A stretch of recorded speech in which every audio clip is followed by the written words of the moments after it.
Don't tell me or Stamets about the koala. So, there is no God? Well, you're still alive, so technically, who knows? Why is he smiling? What does he know?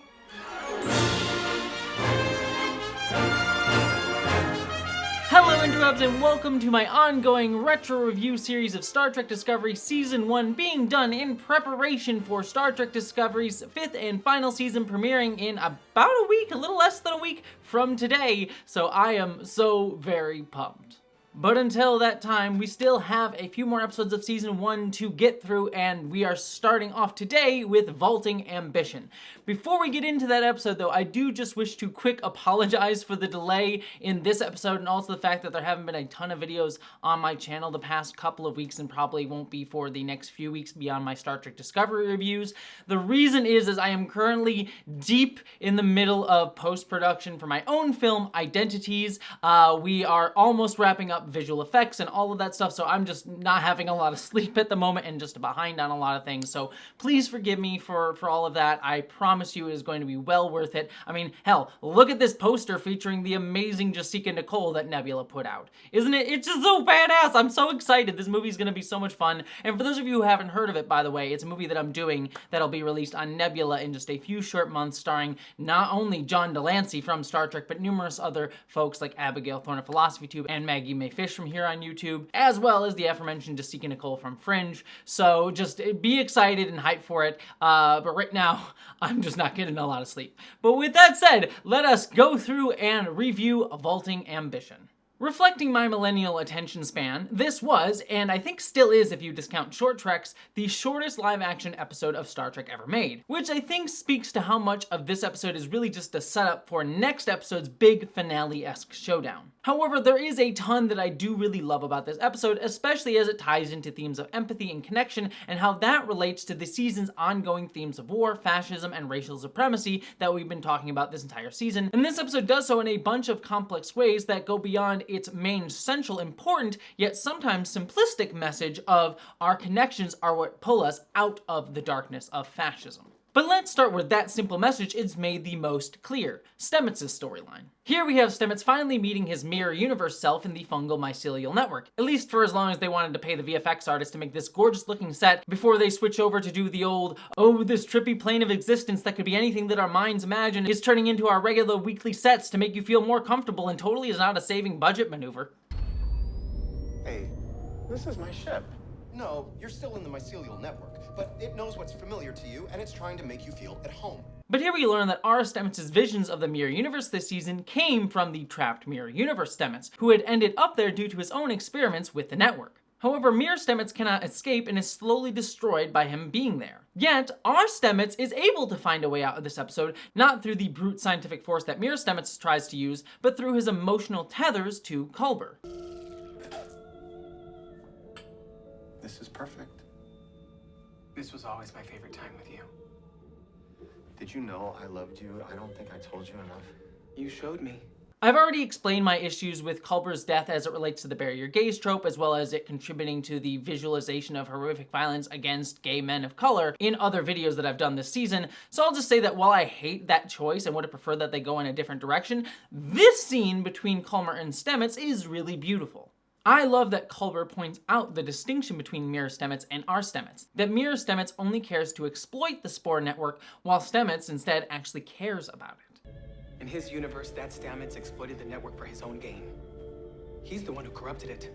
Now, I would have liked more time to distinguish between the views and actions of the two Stamets to really hone in on the differences between their ideological viewpoints, as the fact that we don't get that again speaks to how rushed this Mirror Universe storyline feels. Yet the concept and execution of what is there is solid, and I love that it reveals that there is only one mycelial network connecting us all to each other, even across universes, which is a beautiful concept underscoring the idea that no matter how much we try to deny it, we are all part of a connected world, and harming one of us harms us all. Plus, Stamets finding his way out of the network due to his emotional connections with others, and doing so in a matter of hours when Mirror Stamets couldn't do it over the course of weeks, speaks to the overall themes of emotional exploration that will come to define Discovery's unique voice within the Star Trek franchise over the next few years. This brings us then to Ash Tyler, who is suffering due to his mental state after his Klingon and human sides began to war last episode.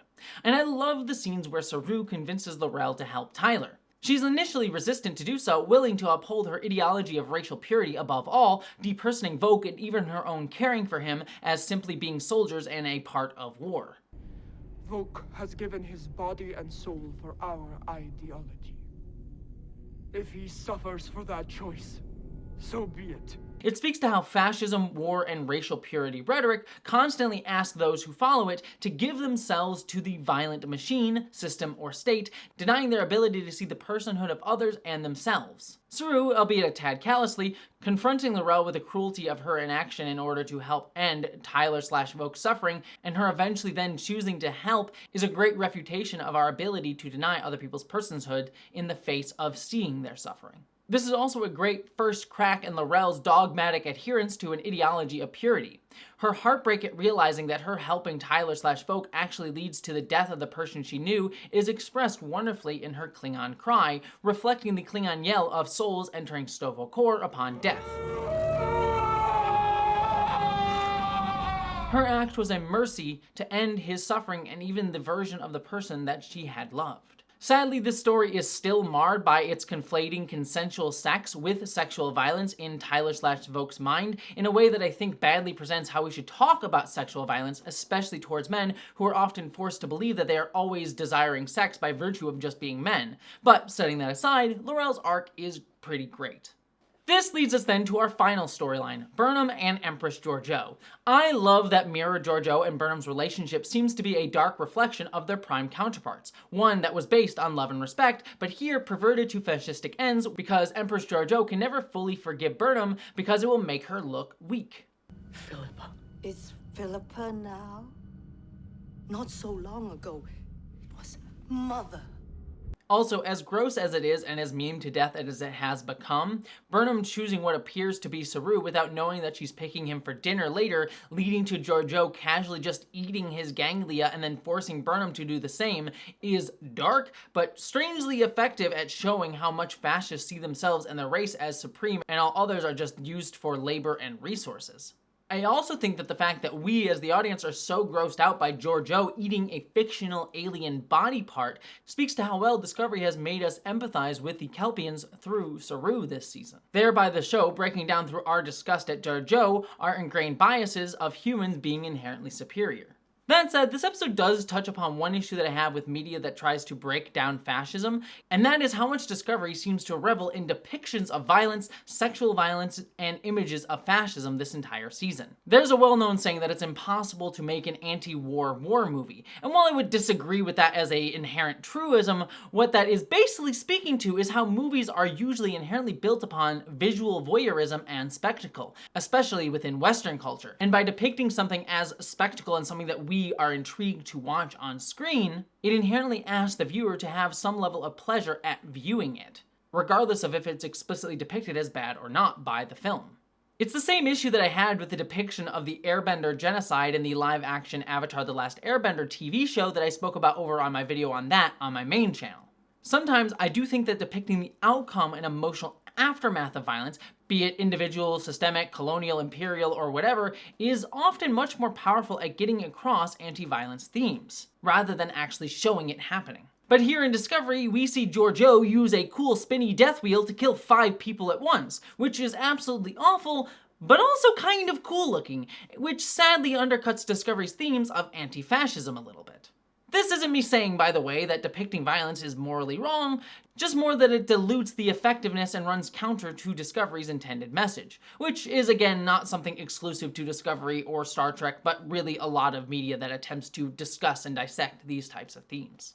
All that said, I do love that Burnham, to save her life, has to reveal her true identity as from the Federation. I also love that Georgiou immediately kills her subordinates to hide the knowledge of the Federation from the Terran Empire public, given that it was access to the knowledge of the Federation in the USS Defiance files in the episode A Mirror Darkly in Star Trek Enterprise that led to the formation of the first rebellion of non-humans against the Terran Empire in that episode. She's aware of how dangerous just the awareness that there can be another way to live can be to her rule. It's a nice reference to not only Star Trek canon, but also how authoritarian, fascistic, and other overriding oppressive ideologies like neoliberalism attempt to make themselves seem like a natural part of human existence through ideas like survival of the fittest by hiding access to any awareness that the world could be any other way. Delusions that Terrans shed millennia ago. Destructive ideals that fuel rebellions. And I will not let you infect us again. Visions of a different way the world can be, like how the Federation is to us as viewers of Star Trek in the present day, can be a danger to the status quo as it gives people something to actually work for and envision. I also love how Georgiou describes the Federation's ideology of inclusion as an infection, reflecting the dehumanizing language that fascists often use towards language of inclusion. I mean, look at the vilification of things like diversity, equity, and inclusion in the United States today. Speaking of fascistic rhetoric, though, we also get the reveal that Lorca is from the Mirror Universe in this episode. And I adore how this is done, with Georgiou first talking about how Lorca groomed Burnham from a child. While I hate the creepy sexual implications of this, as discussed throughout my reviews this season, it does reflect how Lorca views people around him, as things that he can emotionally manipulate or violently harm in order to achieve his own power.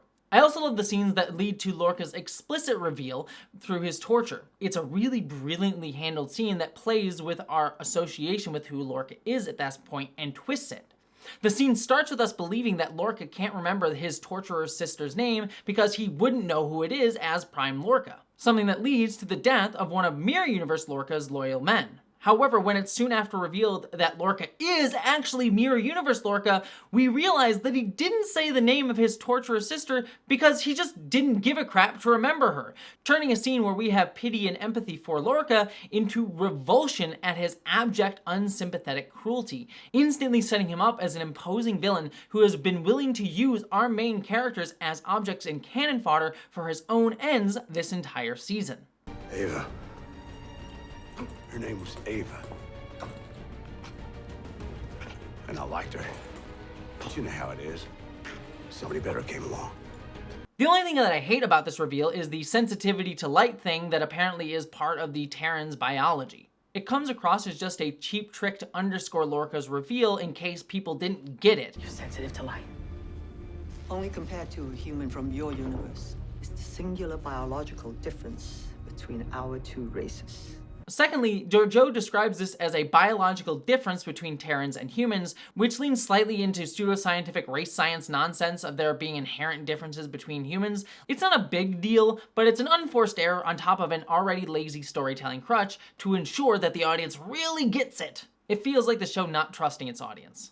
Overall, Vaulting Ambition is a fantastic episode that is only hampered by the season's compressing this entire arc into only 4 episodes, which limits this episode's effectiveness, as well as storytelling choices like the sexual violence imagery or the bury your gaze trope that were made in other episodes. But Vaulting Ambition takes those bad decisions and uses them in the best way it possibly could, making this a standout episode as we get into the home stretch of Discovery's first season.